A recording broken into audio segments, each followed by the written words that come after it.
premier 3x45, avec ce soir comme invité le rabbin Katzelag, voilà, qui attend vos encouragements, il est assez timide en général, et Léo Gessel, qui nous fait le plaisir d'échanger avec le rabbin.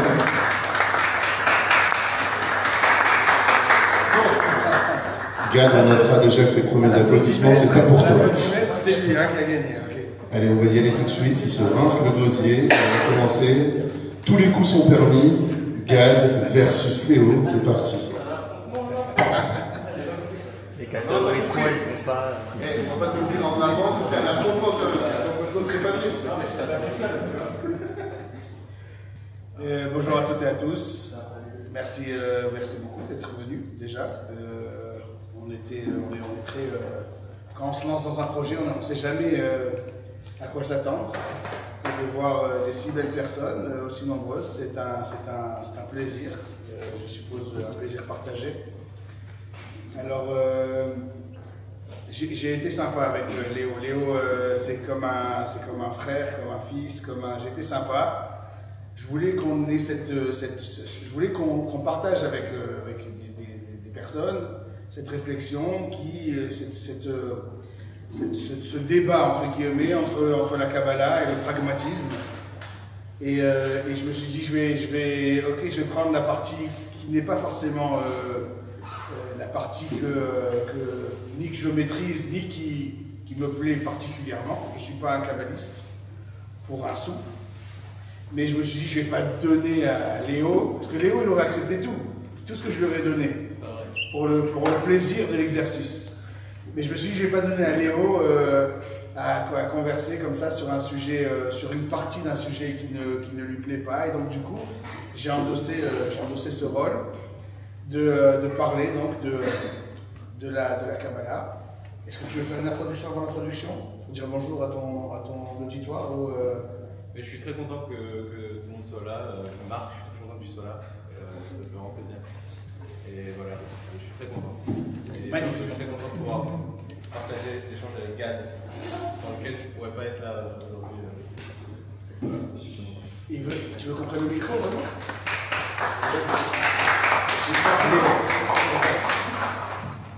Très bien. Alors on a fait une vidéo teaser. Je ne sais pas si vous avez eu la chance de la voir. Mais en fait, c'est comme ça que j'ai pensé qu'on pouvait introduire. Donc on va introduire ma vision, je vais me l'approprier, on va dire que c'est la mienne, d'accord, ma vision de la vie.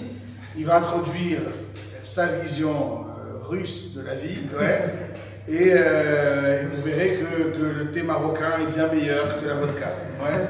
Et ensuite, on essaiera de vous montrer dans deux sujets, quelle pourrait être, entre guillemets, la vision sur un sujet particulier, d'accord, comme on vous l'explique. Alors, hier, juste avant de faire le teaser, j'enseignais la Gemara avec des copains.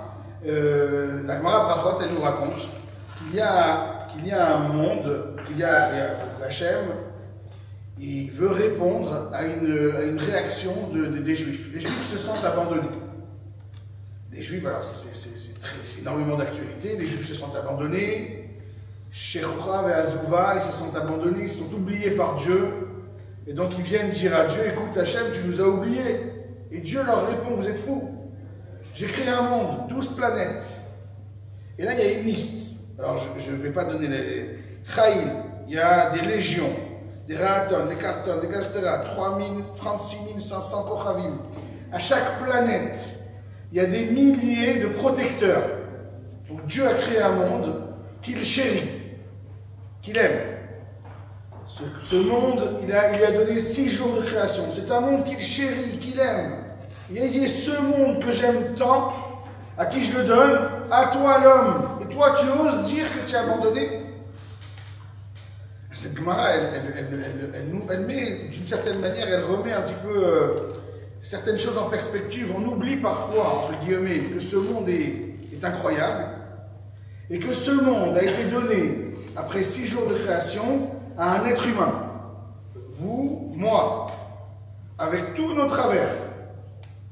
Nous, on doit diriger le monde. Ce monde si beau, si protégé, si grand, si incroyable. C'est à nous qui nous l'a donné, il est protégé par Dieu pour nous le donner. Alors, dès lors, résonne en nous cette expression que Dieu a été créé à l'image de Dieu. Que l'homme a été créé, merci, que l'homme a été créé à l'image de Dieu. Et Tselem Elohim bara otam.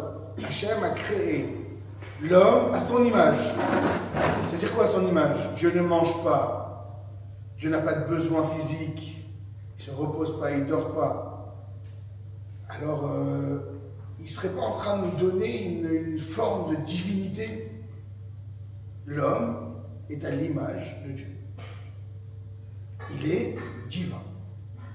Il y a un texte que certains juifs lisent, que certains juifs n'aiment pas lire quand on ouvre le Héral. À cause de ça, ils nous appellent quand même, sans aucune connotation chrétienne, ils nous appellent « Je ne crois pas dans le Fils de Dieu ». Ce serait qui? Je ne sais pas. Je ne crois pas en l'homme, ni dans le Fils de Dieu. Alors c'est quoi? C'est l'homme qui se sentirait très très fort. Lui aussi, je ne crois pas en l'homme. Mais pourquoi? Mais je crois en l'homme. L'homme, c'est le Fils de Dieu, c'est Dieu, c'est le Tselem Elohim, c'est l'image de Dieu. Donc on a un monde incroyable, on a un homme créé à l'image de Dieu. Alors du coup, on n'a aucun doute que finalement, d'une certaine manière, l'homme peut tutoyer Dieu. Ça veut dire quoi tutoyer Dieu? Ça veut dire qu'il a un devoir, alors je vais utiliser un gros mot, entre guillemets, Tikkun Haolam, doit réparer les mondes. Il est venu sur terre, l'homme a été créé pour réparer les mondes. Pour réparer, pour faire des choses incroyables, à travers ses actions, à travers sa pensée, à travers sa personnalité. Il est en capacité, forcément vu que c'est l'être choisi, chéri, élu de la création du monde, l'homme tutoie Dieu et il peut réparer les mondes. Voilà la vision, une des visions de la Kabbalah, qui est finalement, qui est en train de nous dire, tu sais quoi, en fait l'homme, il se réveille le matin, il croit qu'il va aller travailler, mais en fait dans l'absolu, il répare des mondes, quelque chose de complètement métaphysique, complètement fou. Mais comment est-ce qu'il pourrait avoir une force aussi grande si tu lui donnes pas, et une place aussi grande, et si tu lui donnes pas des super pouvoirs? Alors je vais citer l'oncle de Spider-Man. Alors je sens l'artillerie lourde. Là c'est l'artillerie lourde. L'oncle de Spider-Man qui lui dit, quand on a des grandes forces, on a des grandes responsabilités. Si je suis le Fils de Dieu, ou en tout cas l'être qui est à l'image de Dieu, je suis en capacité de changer le monde. Mais changer vraiment. Donc je vais faire une mitzvah, et grâce à ma mitzvah, bam, d'un coup il y a l'alignement de Mars avec Vénus, et d'un coup on s'approche un peu plus de ce qu'on va appeler la grande Géoula, la grande libération, le grand sauvetage, parce que moi, petit homme à Strasbourg, j'ai fait une mitzvah. Voilà mon introduction, j'espère que je vous ai convaincu, et je vous ai surtout donné l'envie et la force de croire en votre grandeur d'âme et de personne. À nouveau, c'est une introduction. Je vais laisser maintenant la parole. Je vais essayer de me taire quand il va dire des inepties. Mais voilà une introduction de la place de l'homme, entre guillemets, selon la Kabbalah.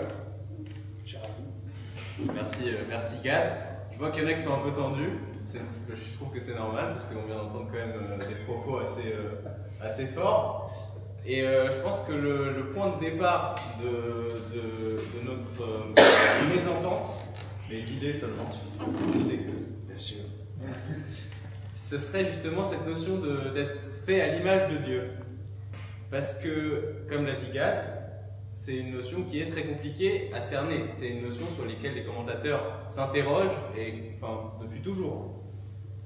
Parce que l'image de Dieu, ça paraît tout de suite évident. Ça voudrait dire que Dieu nous ressemble. Que nous lui ressemblons plutôt. Or, on comprend à travers la lecture de tous nos textes que Dieu, il est précisément immatériel et qu'on peut le définir qu'à travers ce qu'il n'est pas. Il n'a pas de visage, il n'a pas de corps, et donc il n'a pas d'image. Et c'est pour ça que c'est particulièrement compliqué d'expliquer cette expression-là, de dire que l'homme a été fait à l'image de Dieu.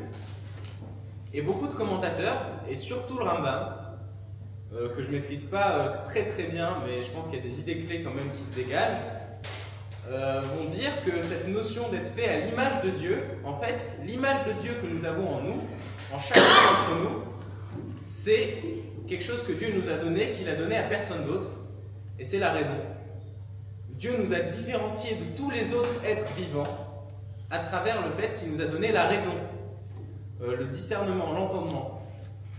Et je pense que justement, c'est cette raison qu'il va falloir utiliser, il va falloir faire usage de notre image de Dieu. Gad a dit qu'il faut faire usage de notre image de Dieu pour réparer le monde, réparer les mondes.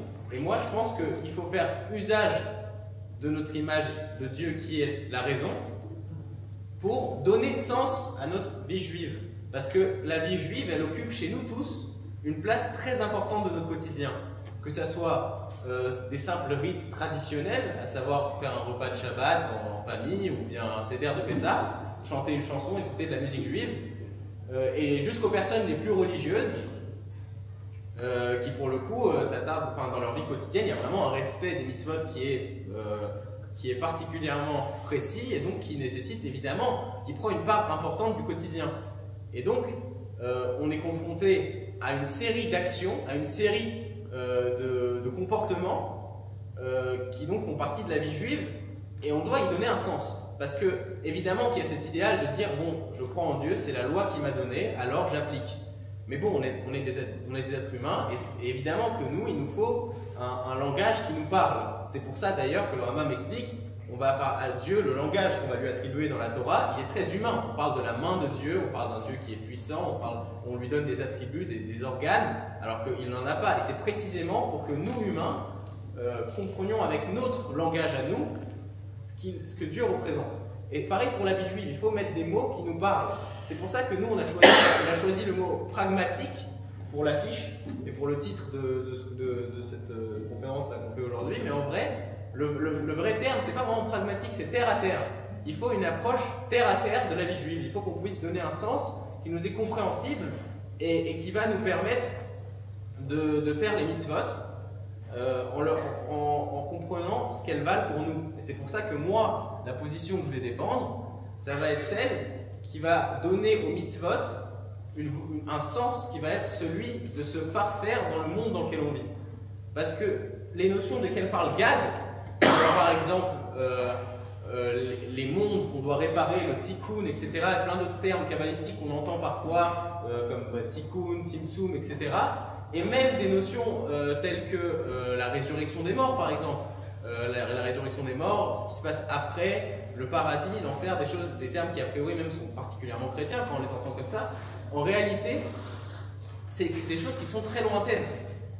Nous, dans notre vie quotidienne, quand on va mettre les tefilines, quand on va se lever, quand on va accomplir des mitzvot, c'est très lointain de penser à des choses aussi spirituelles. Et pas tout le monde, moi personnellement, j'ai pas les capacités de pouvoir constamment être satisfait par des explications qui vont être ésotériques, spirituelles, très lointaines, quoi. C'est pour ça qu'il faut, et c'est là que c'est en quelque sorte une faiblesse de ma part et des personnes qui pensent comme moi, il faut un langage qui nous parle. Gad, il est particulièrement ma'amin, il a cette facilité de croire que lui, quand il met cette ligne, il répare les mondes. Moi, je ne l'ai pas encore, j'espère qu'il va me convaincre. Du coup, il me faut une explication terre à terre. Et je pense que pour nombreux d'entre nous, il faut une explication terre à terre pour le sens des mitzvot qu'on accomplit. Et je pense que ça va être ça les deux visions qu'on va aborder aujourd'hui. Alors, je vais encore rajouter un point, ou deux, ou trois. Quand, dans l'absolu, dans un premier temps, pour défendre ma position, j'ai envie de proposer même que ce n'est même pas une histoire de deux temps. Ça veut dire, on pourrait très facilement décider ensemble, d'un commun accord, de dire, bon, très bien, bien sûr, pour commencer, il faudrait comprendre les choses de terre à terre.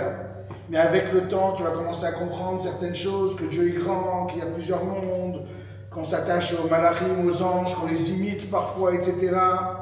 Et qu'on doit peut-être même les imiter ou qu'on doit s'attacher à eux, faire comme eux. On pourrait très vite, entre guillemets, prendre cette voie en disant, bon, finalement, voici la voie terre à terre pour commencer. Et si jamais vous grandissez, vous êtes grand, vous êtes beau, vous êtes fort, alors vous arriverez enfin, et si vous approfondissez, alors vous arriverez à découvrir enfin les grands mondes. Mais dans la discussion, peut-être pas la nôtre, mais dans la discussion véritable du monde pragmatique et du monde de la Kabbalah, on est dans une discussion où on nous demande même le commencement. Dans le Aleph Bet, dans le commencement, déjà, dans la mise au travail, on doit déjà s'approprier ces mondes. Donc c'est pour ça que quand je vais défendre cette école, je ne la présente même pas comme étant une école des professionnels ou une école de ceux qui ont déjà évolué. Potentiellement, c'est censé même être une école du commencement. Ça veut dire, dans certaines mouvances du judaïsme, on va voir des gens qui sont très éloignés, on va leur dire, mais tu comprends que toi, en faisant maintenant, en mettant les tefilines là tout de suite, dans la rue, au Comtade, là tout de suite, tu es en train de aucune... t'insistes quand même, une mouvance... Non, pas forcément. Mais toute ressemblance avec une situation n'est que fortuite. Mais tout de suite, tu vas mettre tes tefilines maintenant, sache que tu es en train de te connecter à des mondes incroyables. Et donc c'est pas, ça veut dire, peut-être qu'à la fin de la soirée, on dira que c'est possible que ce soit 2 étapes, ou pas. Je pense que Léo est assez... je vais le défendre là-dessus, ce qui est venu à la fin. Il est assez sceptique et très froid à cette volonté de croire en des mondes alternatifs. Donc peut-être qu'on arrivera, entre guillemets, à dire qu'il y a peut-être deux modes de pensée qui peuvent cohabiter, mais le mode de pensée de la Kabbalah est un commencement. Il est prévu, il est potentiellement comme étant un commencement, et pas juste comme étant une finalité pour les initiés, pour ceux qui ont grandi, qui ont évolué. Alors, je vais donner par exemple un exemple, avant de commencer à traiter des 2 sujets qu'on a, qui sont entre guillemets des sujets où on a décidé de faire s'exprimer le monde de la Kabbalah et le monde du pragmatisme. Je vais quand même ramener une autre Gemara. La Gemara nous parle, et c'est énormément d'actualité, on s'approche de Shavuot. La Gemara nous dit que les anges, à propos des anges, Giborei koach oseh devaro lishmoa bekol devaro. C'est quoi Giborei koach oseh devaro? Ils sont forts, ils ont une force incroyable, ils sont puissants, car ils respectent sa parole, celle de Dieu. Las lishmoa bekol devaro, ils entendent la voix de sa parole. Alors tout le monde est étonné de l'ordre. Pourquoi est-ce qu'on parle d'abord qu'ils acceptent d'agir et après ils entendent? A priori c'est l'inverse. Alors tout le monde nous dit waouh, en fait ça c'est des hommes, mais ça a été aussi ça c'est des anges, pardon. Mais ça a été aussi l'histoire des hommes à un moment dans l'histoire de l'humanité. C'est la fameuse Kabbalat Torah, l'acceptation de la Torah, qui a été d'abord Naaseh Venishma. D'abord on va entendre, d'abord on va faire, pardon, et après on va entendre. Mais ça, a priori, c'était réservé aux anges. Pourquoi ce serait réservé aux anges? Parce qu'un ange, il est programmé. Il est programmé, il a été créé par Dieu pour faire ce qu'on lui a demandé de faire. Et donc, pourquoi il est là? C'est pas très clair, on ne va pas parler des anges ce soir. Et pourquoi est-ce qu'il est là? Qu'est-ce qu'il vient faire dans l'humanité? Qu'est-ce qu'il vient apporter? Alors, il est messager, programmé de Dieu pour faire des choses. Mais du coup, il est obligé de faire des choses. Il a été programmé pour ça, c'est un programme. Donc, du coup, il va agir. Les hommes, un jour, ont été capables d'être des anges. Mais d'une manière volontaire. Pas parce qu'ils ont été programmés. Les hommes, un jour, au Mont Sinaï, ils ont dit Naaseh Venishma. Et là, Kadosh Baruch Hu, il est émerveillé. Il dit qui oserait, avec qui on oserait prendre une feuille blanche, On dit, tiens, on va faire un contrat, toi et moi. J'en ai parlé ce matin en cours, exactement. Avec qui on oserait faire une chose pareille? Tiens, toi et moi, on doit faire un contrat. Très bien. Alors viens, on prend une feuille blanche. Très bien, on prend une feuille blanche. Je signe déjà. Tout ce que tu écris, je m'engage à le respecter. Attends, tu sais même pas de quoi je vais parler? Ouais, on est dans une proximité si grande, si forte, que je suis capable, moi homme, au mont Sinaï, de dire Naase Venishma, et j'arrive au niveau d'un ange qui a été programmé par Dieu pour le faire. Cette force, elle est incroyable, c'est de l'ordre du divin. C'est de l'ordre en tout cas de l'immatériel. On ne peut pas parler a priori de raison lorsqu'une personne est capable. Alors on voit bien que toutes les autres nations, ils ont refusé la Torah, semble-t-il. On ne peut pas parler d'une raison, ils se sont dit, tiens, la vérité, ouais, donc je signe sans savoir quel contrat. C'est pas la raison, c'est pas qu'ils se sont dit, tiens, c'est pour mon bien-être. A priori, c'est très difficile, à ce moment-là de l'histoire, de parler que finalement, ça m'apporte quelque chose à moi de manière terre à terre. Non, ils ont été divins. Ils ont été beaucoup plus loin que la norme, que l'être humain. Et donc, c'est un exemple. C'est un exemple dans lequel le monde de la Kabbalah, il se sent très bien. Voilà, l'homme est divin, l'homme est magnifique, l'homme il a des mondes, il peut atteindre des sommets incroyables. C'est un exemple qui est parfait et qui est finalement en plus fondateur, c'est le moment fondateur du peuple juif. Et on a la vision pragmatique. Et donc c'est pour ça que ça,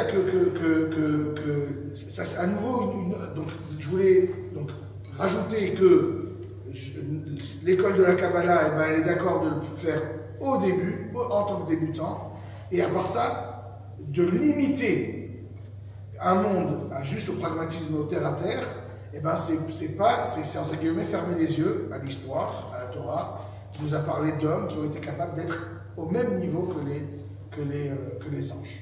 Ça, c'était une deuxième introduction. Je te laisse réagir. C'est marrant parce que ça rejoint un point que je voulais évoquer aussi. C'était précisément cette proximité avec Dieu. Je pense que c'est ce qu'on recherche à travers l'accomplissement des mitzvot et à travers une mitzvah en particulier. Et donc, le Rambam, comme j'en ai parlé tout à l'heure, lui, justement, il explique très clairement. Je n'ai pas restitué la citation mot pour mot, mais en gros, pour le Rambam, chaque mitzvah, elle sert à corriger dans ce monde-ci les comportements ou les opinions, donc nos actions ou bien ce qu'on pense.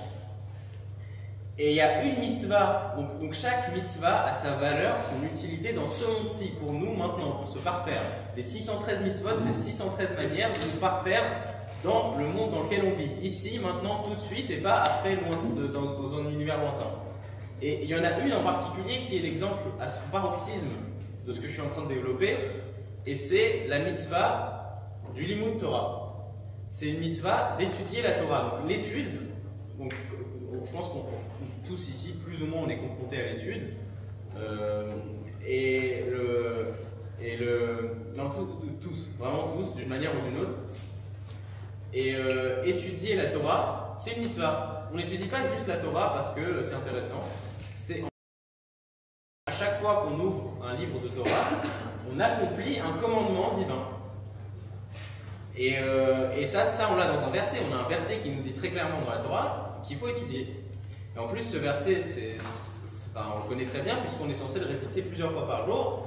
C'est en fait un verset qui est contenu dans le passage de la Torah qu'on connaît comme le Shema Israël, le premier paragraphe du Shema Israël. Dedans, on a Veshinantam levanecha, tu enseigneras à tes enfants. On nous dit qu'il faut étudier la Torah et qu'il faut l'enseigner, la transmettre. Et en fait, cette mitzvah, c'est la mitzvah qui est par excellence, selon le Rambam, celle qui a une utilité très précise qu'on peut voir tout de suite. Cette mitzvah, elle nous permet, quand on l'accomplit, de connaître le sens de toutes les autres mitzvot a priori. Même pas connaître leur sens, mais déjà connaître la halakha en fait. Connaître la halakha et apprendre à connaître le sens des mitzvot. Et donc atteindre l'objectif principal selon le Rambam qui est Yediat Hashem, la connaissance de Dieu, justement. Il faut se rapprocher de Dieu et donc il faut le connaître. Et comment on le connaît? En étudiant la Torah. Et là on voit une explication, un sens qu'on a très, très terre à terre d'une mitzvah qui est une mitzvah qui a une place extrêmement importante dans notre quotidien, dans le quotidien du peuple juif, et ça on y reviendra un peu plus tard. Mais donc, on a un exemple très précis de comment on peut trouver un sens terre à terre à un commandement et pas des moindres. Super. Alors, reste terre à terre, Charles. Si vous voulez intervenir avant à nouveau, donc, ce qu'on va faire maintenant, c'est qu'on va vous proposer une réflexion sur deux sujets. Ces deux sujets, un seul. Moi j'en ai un seul. Un seul, bon, très bien. Alors, je converserai sur le deuxième sujet seul.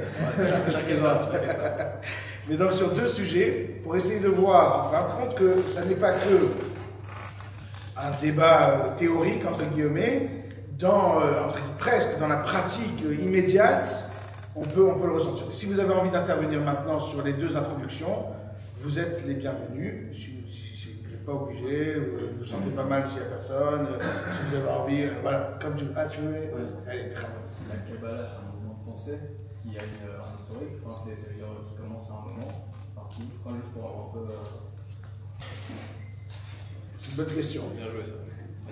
C'est une bonne question. Et le pragmatisme, c'est un pour un jeu. Ce sujet m'intéresse plus. Est-ce que la Kabbalah, est-ce qu'on peut le dater ou c'est compliqué. C'est vrai que de toutes les façons, ça veut dire il y a la Torah écrite, la Torah orale. La manière dont la Torah orale, elle s'est développée au fur et à mesure du temps et au fur et à mesure des lieux, ça a donné la naissance. On a pu commencer à mettre les sages dans une certaine case. Donc, je ne sais pas si on peut, tu comprends, ça veut dire qu'on peut dater, ça veut dire forcément personne n'est imperméable à son état d'esprit, même au lieu, même aux personnes qu'on côtoie. Quand on imagine bien que dans l'Allemagne ou dans l'Allemagne un peu intellectuelle, il devait pas. C'est vrai que parler de monde, c'est peut-être pas. Voilà. Mais par contre, dans un monde, je vais faire plaisir à. Séfarade, alors forcément, où on côtoie des personnes qui parfois croient, des gens qui croient à un monde alternatif, ils ont peur que le ciel leur tombe sur la tête, un autre type de croyance, etc. Forcément, on n'est pas imperméable.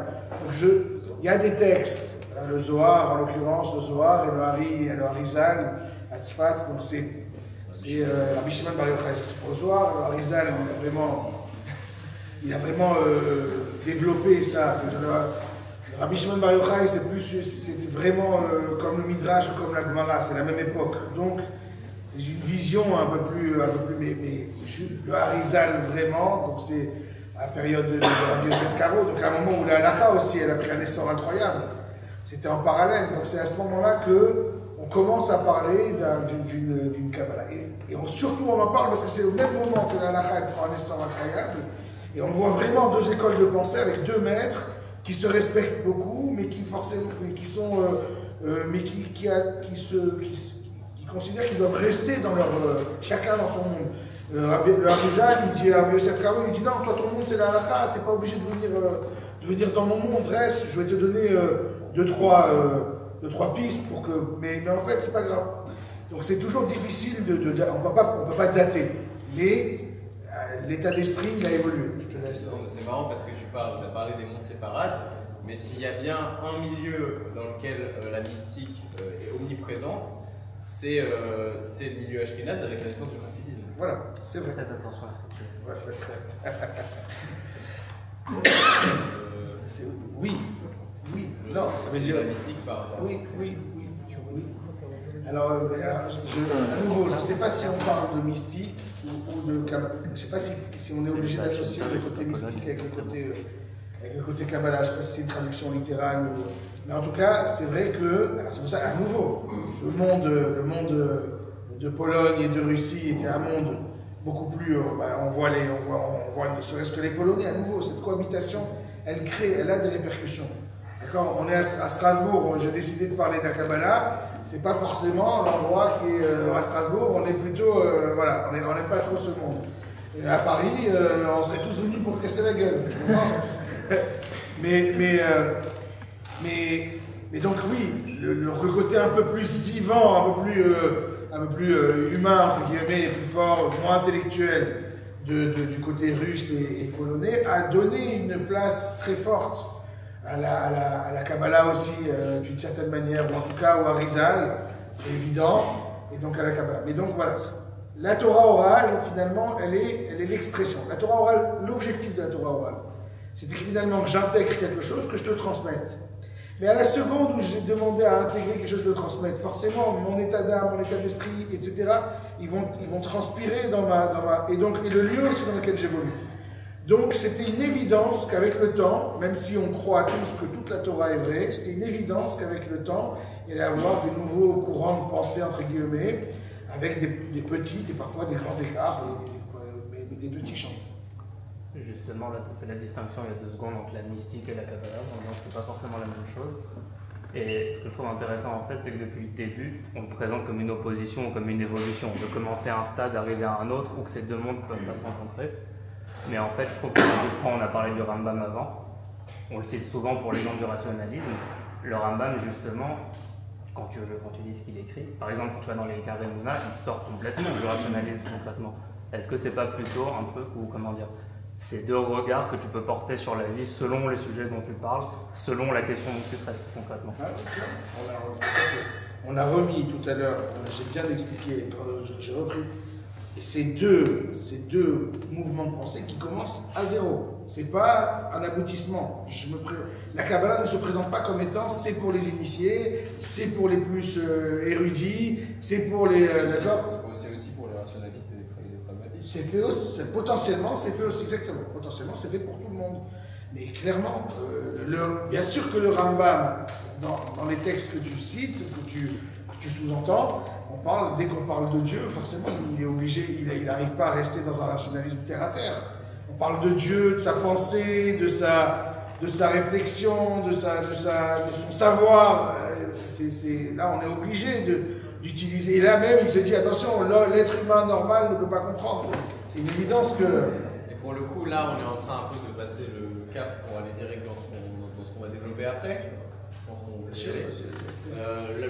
Le principal risque de l'approche qui va être beaucoup trop pragmatique, ça va être d'oublier Dieu dans l'affaire, parce que faut pas oublier que le sens de notre échange aujourd'hui, c'est, je vais me répéter, c'est de trouver un sens, de donner un sens à notre vie juive, à nos actions du quotidien. Mais donc on parle quand même de donner un sens à notre service divin, Et le risque d'une approche qui va être beaucoup trop pragmatique, beaucoup trop terre à terre, ça va être parfois, du fait de la beauté de certaines explications qu'on va pouvoir donner à certains commandements, d'oublier qu'avant tout c'est un rite à travers lequel on sert Dieu et qu'on ne peut le servir qu'à travers ce commandement, ce rite plutôt. Et je pense qu'on va pouvoir parler de l'exemple des tefilines. Par exemple, les tefilines, il va y avoir beaucoup d'explications différentes. À partir de la plus simple, à savoir que c'est écrit très clairement qu'il faut le faire, alors on le fait. Et après, chacun va essayer de trouver une symbolique. Donc il va y avoir des symboliques mystiques, d'autres pragmatiques. Il y en a une qui est un peu entre les deux, qui est très belle, qui est à la fois terre à terre et symbolique. C'est celle de se dire que tous les matins, on commence notre journée de la même manière. Tous les matins, on va se lever, et plutôt que d'aller assouvir des instincts, des désirs qui seraient plutôt la caractéristique d'un animal, d'aller manger, boire tout de suite, on va au contraire commencer notre journée en consacrant, entre 2 minutes et une demi-heure, à Dieu. On va mettre les tefilines et ça va être une très belle symbolique parce que d'un côté il y a ce côté qu'on va avoir une routine qui va être très belle et on peut voir que dans toutes les nouvelles tendances de développement personnel, etc., il y a souvent ce truc d'avoir une routine, de faire un truc le matin, etc. Nous on l'a depuis toujours. Ça va être de mettre les tefilines et en plus il y a une symbolique très belle derrière, c'est qu'on va mettre un boîtier sur la tête, un boîtier sur le bras pointé vers le cœur. On va connecter donc, notre cerveau, la tête, donc nos pensées, nos actions, nos pensées, avec le bras qui est justement le symbole de l'agir, de notre action, Tout ça pointait vers le cœur, qui est donc le cœur, il n'y a pas besoin de plus d'explications. Et tout ça, on le dirige vers Dieu. Et c'est comme ça qu'on commence la journée. Et justement, commencer à trouver une symbolique qui serait vraiment de dire allez, c'est une belle routine matinale, une morning routine de mettre les tefilines. Là, on commence à dépasser le cadre du pragmatisme simple, puisque là, on est en train d'oublier complètement qu'il s'agit avant tout de service divin. Je pense que tu pourras compléter là-dessus, mais plus que ça. Excuse-moi, ça veut dire ton morning routine. Et finalement, tu mets une boîte avec un chine dessus, avec des textes qu'on ne voit pas. Tu fais 7 fois le tour de ton bras. Tu essayes de faire un truc, une sorte de chine comme ça sur ta main, avec ouais. Ça veut dire comment quelqu'un comment dire, de sérieux pourrait considérer qu'on est dans de la routine où finalement l'objectif c'est juste attention, hein, tu sais le matin quand tu te lèves, pense à Dieu, tes actions doivent être tournées vers Dieu, ton cœur doit être tourné vers Dieu. Alors là tu as pris les tefilines, on avait parlé de tefila, il y a une mitzvot, mais là c'est très bien, les tefilines c'était vraiment l'exemple dangereux pour toi. Mais vraiment, c'est-à-dire 7 tours. Moi, je laisse des chances. Ouais, c'est gentil. 7 tours autour du bras, mais quel serait l'objectif? Forcément, les 7 tours viennent parler des 7 mondes dans lesquels il y a les niveaux des anges qui sont un au-dessus de l'autre jusqu'au Kisakavod, jusqu'au Dieu. Forcément, ce texte qui parle, ça fait rire Jérémie, tant mieux. Forcément, ces textes qui sont cachés à l'intérieur du boîtier, qui parlent de l'unicité de Dieu, forcément, ils doivent être cachés parce que qui peut percevoir l'unicité de Dieu? Ça veut dire, là, alors, c'est très beau ce que tu dis. Et l'écueil que tu as évoqué, il est très juste. Dans le sens où, si finalement on reste que sur le terre-à-terre, ma pensée, mon cœur et mes actes, alors quelqu'un pourrait dire, moi les tefilines, je ne sens pas que c'est ça que je fais, je ne sens pas assez, je préfère faire des pompes, d'accord, pour mes bras, la méditation, voilà, très bien, la méditation, et ça suffirait amplement pour montrer à Dieu que ma pensée, mes volontés et mes actes sont tournés vers lui. Sont tournés vers lui. Mais donc les tefilines, ça veut dire c'est vraiment alors j'entends, ça reste, on parle quand même justement, à nouveau, on parle de tefilines chez Dieu. On parle de tefilines chez Dieu, que Dieu aussi porte des tefilines dans lesquels il évoque son amour pour le peuple juif, dans lequel il dit Miki Amcha Israël, qui est comme mon peuple, le peuple juif. Ça veut dire, cette morning routine qui est magnifique, c'est vrai, mais elle impose, j'ai envie de dire, de chaque matin, et j'ai envie de dire même, elle brusque tout pragmatique. Elle brusque tout pragmatique dans une routine abominable de faire des choses qui n'ont ni queue ni tête. Ouais, j'ai fini. Je suis pas forcément d'accord parce que, en fait, et là, on va pouvoir vraiment rentrer dans ce que j'ai envie de prouver. Le fait de mettre des tefilines, c'est un rite de la religion juive. Comme il y en a beaucoup qui rythment notre vie quotidienne, qui rythment notre vie juive, notre vie religieuse. Le fait de mettre les tefilines, c'est un des principaux rites du judaïsme. Et donc, un rite, c'est ce qui est essentiel pour une religion. Il n'y a pas de religion sans rite.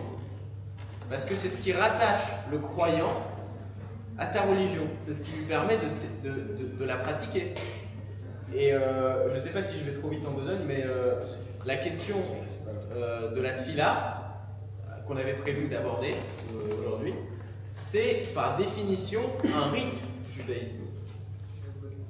Je continue. La tefila, c'est quelque chose qui est a priori, là ce serait dire pour moi que c'est un sujet compliqué pour le pragmatique. C'est vrai que pour le coup, 3 fois par jour, si ce n'est plus Shabbat, Yom Tov, et donc si ce n'est plus, 3 fois par jour si ce n'est plus, on est confronté à Dieu et on lui parle. On est devant Dieu, on prend du temps pour lire des textes en hébreu qui sont remplis d'allusions qui seraient très spirituelles, très mystiques, parce que par définition, la prière, c'est spirituel. Et justement, là où j'ai envie de montrer une autre alternative, parce que pour beaucoup, notamment pour moi, quand j'ai commencé à prier, c'était très compliqué de prononcer des paroles qui, pour certaines, me sont très lointaines. Dans la tfila, dans la hamida, on peut prendre énormément d'exemples, mais on dit des choses qui sont difficiles a priori tout de suite à concevoir. Bien sûr, la émouna, ça s'entraîne, la foi, ça se forme. Mais au-delà de ça, on pourrait se dire que la tfila, c'est un rite. C'est un rite qui nous permet 3 fois par jour de se mettre devant Dieu et de se dire que nous, on est juifs, donc 3 fois par jour, on est rivé à notre judaïsme à travers la pratique de la tfila. Et je pense que pour aller encore plus loin dans la démonstration de ce point, il faudrait aller s'intéresser aux origines de la tfila. Alors pour le coup, il faut le savoir, et ça, pas tout le monde le sait tout de suite, mais on parle tout le temps de l'importance du temple. Dans tous nos textes, on parle du Beth Amikdash, lorsqu'on attend le Mashiach, on attend de reconstruire le temple. Pourquoi? Et ça, il faut le savoir. Le judaïsme tel qu'on le connaît aujourd'hui, il est très lointain du judaïsme tel qu'il l'était à une époque, à savoir une religion qui était intégralement centrée autour de ce temple. La vie juive de l'époque, c'était une vie qui se pratiquait en fait autour du Beth Amikdash, autour du temple, à travers les sacrifices quotidiens qui s'y passaient, à travers les pèlerinages qui avaient lieu lors des fêtes, à travers tous les rites de purification, etc. Et donc ça, c'était quelque chose qui, en fait, le judaïsme, c'était une religion autour d'un temple. C'était pas plusieurs temples, les synagogues, etc. C'était un temple, le Beth Amikdash, autour duquel s'organisait toute la vie juive. C'est extrêmement important de le comprendre. Sauf que l'histoire nous l'a montré, un bâtiment, des fois, ça se détruit. Et donc, dans les années 70, enfin, en l'an 70, il y a eu la destruction du second temple. Les Romains ont détruit le second temple de Jérusalem. Et dans ce cas-là, en fait, les Juifs étaient confrontés à quelque chose de très dangereux. Il y avait en fait deux dangers qui sont le même danger. Il y avait deux dangers qui étaient en fait le même. D'un côté, il y avait la dispersion physique du peuple juif. À l'époque, tout le monde était à peu près au même endroit, et si ce n'était pas le cas, tout le monde essayait de venir pour faire les pèlerinages au moment où il fallait le faire, pour apporter les sacrifices corbanotes au moment où il fallait les apporter. Et donc, il y avait quand même un point centralisateur tout le temps, qui était en fait polarisant pour le peuple juif, puisque la vie s'organisait autour du temple. Et là, il y avait la galoute qui commence, en fait l'exil commence, et le peuple juif se disperse. Et donc le premier danger, c'est de perdre ce qui nous rassemble. Parce que nous, on sait tous qu'on a la Torah écrite, de laquelle qu'on peut lire dans un livre aujourd'hui, sauf qu'on a aussi la Torah orale, la Torah chez BLP, l'enseignement oral, la tradition qui est transmise de génération en génération. Et bizarrement, quand on parle de Torah orale, c'est aussi quelque chose qu'on peut lire dans un livre aujourd'hui. Donc la question se pose, pourquoi dire que c'est une Torah orale? Et précisément parce qu'à ce moment-là, quand le temple a été détruit, il y avait une crainte du fait de la dispersion de tous les juifs, que la transmission de génération en génération d'enseignements qui étaient à l'origine uniquement oraux allait se perdre. Parce que, enfin, on le connaît, le téléphone arabe, je veux dire, de génération en génération. De génération en génération, les versions divergent, et si on n'habite pas tous au même endroit, il n'y aura personne pour savoir laquelle version est la bonne. C'est pour ça que sous l'égide de Rabbi Yehuda Hanassi au 1er siècle, on va prendre une décision qui a priori est interdite, c'est un issour de mettre, c'est une interdiction de mettre par écrit la Torah orale. Pourtant, le peuple juif est en danger, la pérennité de l'enseignement est en danger, donc on met la Torah orale par écrit. Ça c'est le premier danger qui était le peuple juif. Le deuxième, c'est justement le fait que, et ça je le laisse entendre depuis le début en fait, le temple n'est plus là, la vie juive s'organise autour du temple. Qu'est-ce qu'on fait? Il faut en fait réinventer la vie juive. Il faut réinventer une nouvelle vie juive qui va permettre aux juifs de s'épanouir dans son judaïsme sans le temple, sans la pierre angulaire qui faisait tenir tout l'ensemble du judaïsme pendant que c'était là. Alors là, il va y avoir un personnage extrêmement important qui, à lui seul, va permettre la naissance du judaïsme qu'on connaît aujourd'hui. Bon, il n'est pas vraiment seul parce qu'il y a eu évidemment plusieurs personnes qui ont corroboré, il y a eu un développement au fil des années, mais il y a une personne qui a fait connaître au judaïsme un tournant décisif et qui a permis de faire, enfin, la religion du temple est disparue, il faut créer une nouvelle religion et va naître le judaïsme qu'on connaît, le judaïsme rabbinique, qui est en fait le judaïsme de l'étude. Et ce personnage, c'est Rabbi Yochanan ben Zakkai, qui va se rendre compte qu'en fait, c'est à travers l'étude de la Torah qu'on va faire vivre le temple. C'est à travers l'étude de la Torah qu'on va faire vivre le peuple juif. Il y a un passage qui est très symbolique, je m'éloigne du sujet, mais je pense que c'est intéressant de le dire. Il y a un passage très intéressant dans l'Haggadah de Pessah, qui a priori, on ne comprend pas tout de suite. Il y a écrit que Rabban Gamliel, qui est aussi une figure de cette époque-là, un peu plus tard, qui a participé justement à la formation de ce nouveau judaïsme, qui dit qu'on n'est pas quitte de la mitzvah du Seder de Pessah si on n'a pas fait trois choses. Pessah, Matzah ou Maror. Alors quand on lit à ce moment-là dans la Haggadah, on a faim, on passe vite, ou bien on explique, mais il faut trouver le sens de ce que ça veut dire. Qu'est-ce que ça veut dire? On n'est pas quitte de la mitzvah du Seder de Pessah si on n'a pas fait Pessah, Matzah ou Maror. Ça veut dire quoi? Pessah, en fait, c'est à ce moment-là, on prend l'os qui est sur le plateau du Seder et on le pointe du doigt, pareil pour la Matzah, le Maror. Et en fait, c'est précisément à ce moment précis, enfin, je me répète, qu'on a l'invention de ce nouveau judaïsme, le judaïsme qui n'est plus le judaïsme du temple, qui est le judaïsme de l'étude. Le temple n'est plus là. Qu'est-ce qu'on faisait à Pessah? C'était quoi tout le rite de Pessah? C'était le Korban Pessah, l'agneau pascal. On ne peut plus le faire, le temple n'est plus là. Alors il faut trouver une alternative.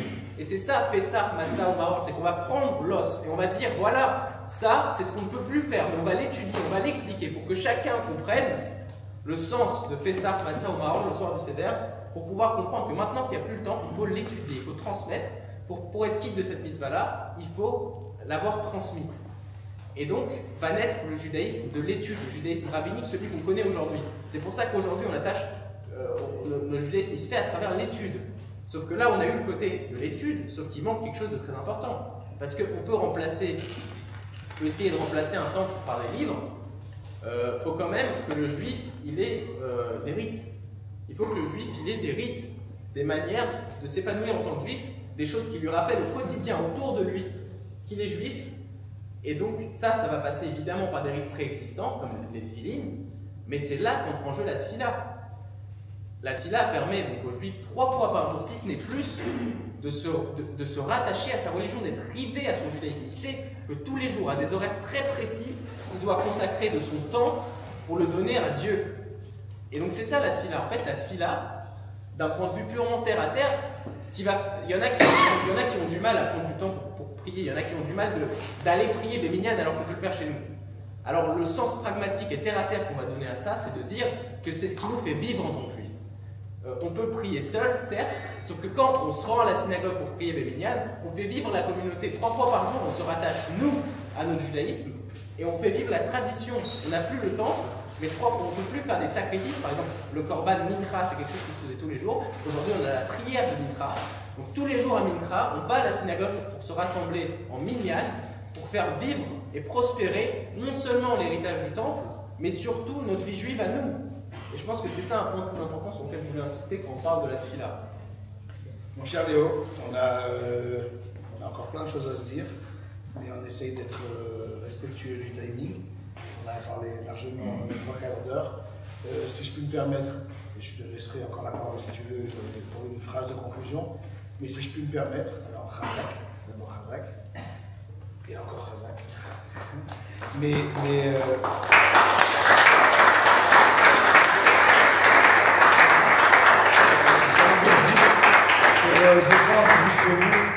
pour défendre jusqu'au bout mon point de vue, j'ai envie de dire un petit peu, voilà,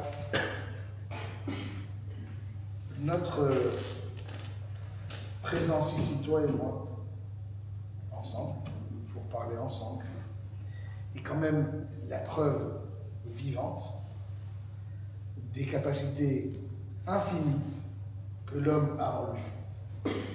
Je parle de chacun avec son passif, chacun avec son passé, chacun avec son histoire, qu'on se retrouve un soir comme celui-là à deux, en face d'un très beau public.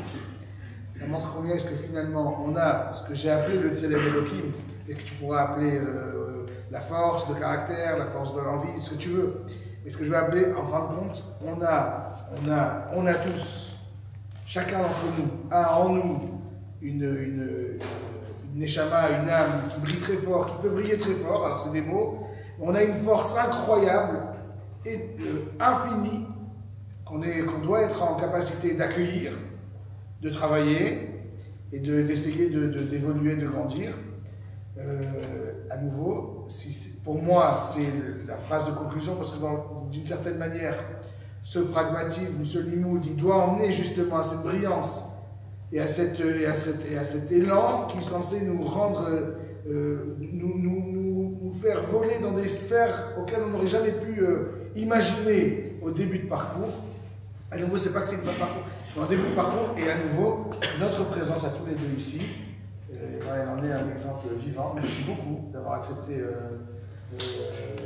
notre discussion. Merci d'avoir travaillé, comme tu l'as fait ton sujet. Et à très vite pour de nouvelles réflexions et discussions. Si tu veux conclure. Oui, donc je pense qu'en vrai, on a fait semblant de débattre, de se combattre par nos idées, mais en vrai, comme je l'ai dit, l'approche qui est beaucoup trop terre à terre, elle a un risque qu'on a rappelé plusieurs fois. Il y a un risque qui est très grand, c'est celui d'oublier en fait qu'on sert Dieu à travers ce qu'on fait. En fait, quand on se rend à la synagogue pour prier, c'est un service divin, comme le Korban était un service divin. Alors il y a une marloquette dans la Gemara pour savoir si les filotes remplacent directement les corbanotes. Mais ça on n'a plus le temps parce que là on a complètement explosé le timing.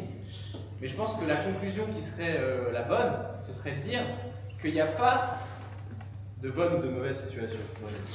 Non, il n'y a pas de bonne ou de mauvaise démarche. On ne peut pas adopter une démarche et délaisser complètement l'autre. En réalité, chacune des démarches a un écueil. La démarche qui est beaucoup trop pragmatique, c'est celle d'oublier Dieu dans l'équation. La démarche beaucoup trop mystique, c'est celle d'aboutir à une vie qui serait complètement spirituelle, une vie religieuse spirituelle. Alors pour donner le sens qui est le bon à la vie religieuse, qu'est-ce qu'il faut faire? Je pense qu'il faut trouver l'équilibre juste entre les deux approches pour pouvoir servir Dieu dans ce monde-ci, sans oublier qu'on sert Dieu. Et je pense que c'est très important d'avoir cet équilibre-là, savoir qu'il y a du bon dans les deux approches, et qu'il faut juste aboutir à un service divin dans lequel on va pouvoir trouver du sens au quotidien. Je pense que c'était ça le message.